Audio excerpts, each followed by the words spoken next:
தலைவர் பார்த்துட்டு போவாங்க. நீங்க ஒண்ணு சொல்லாதீங்க. தயவு செஞ்சு காலை நேரம் ஏன் தலைவருக்கு எல்லா நீக்கு கொடுத்துட்டே இருக்கிறேன்.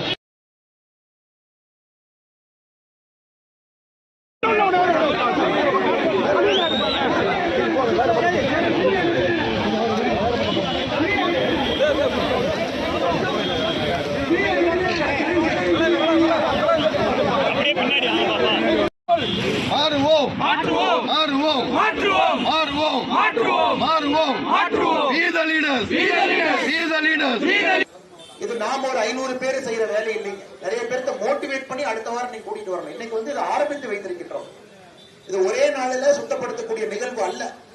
இதெல்லாம் ஆண்டாண்டு காலமாக போடப்பட்ட குப்பைகள், ஆண்டாண்டு காலமாக எடுக்கப்படாத குப்பைகள் இங்க இருக்கு. ஒரே நாளில் சுத்தப்படுத்த முடியாது. இன்னைக்கு 500 பேர் 1000 பேர் வந்திருக்கிறீங்கன்னா அடுத்த வாரம் காலேஜ் பசங்களை கூட்டிட்டு வரணும். இந்த ஒரு வார காலம் நீங்க போய் நாளை காலேஜ போய் பிரின்சிபலை போய் கரஸ்பாண்டன்ட் போய் பார்த்து நம்முடைய மதுரையை நம்ம சுத்தப்படுத்துவோம். இன்னைக்கு கல்லூரி மாணவர்கள் வந்திருக்கிறீங்க. அடுத்த முறை உங்க நண்பர்களை ஒரு வாட்ஸ்அப் குழுவுல பதிவு செய்து அவங்க 100 பேர்த்த கூட்டிட்டு வாங்க. ஒரு 2000 பேர் 3000 பேர் வரும்போது இதை சுத்தம் பண்ணிடலாம்.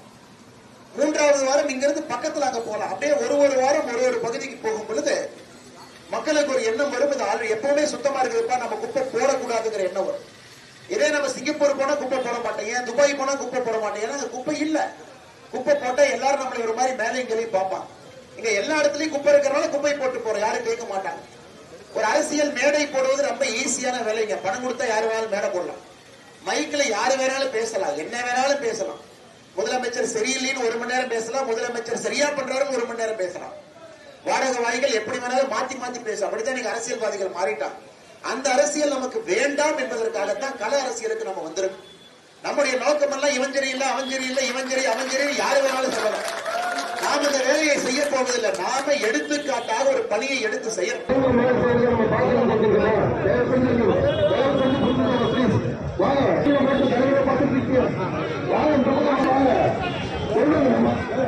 நம்மளுடைய தலைவர்கள் சட்டம்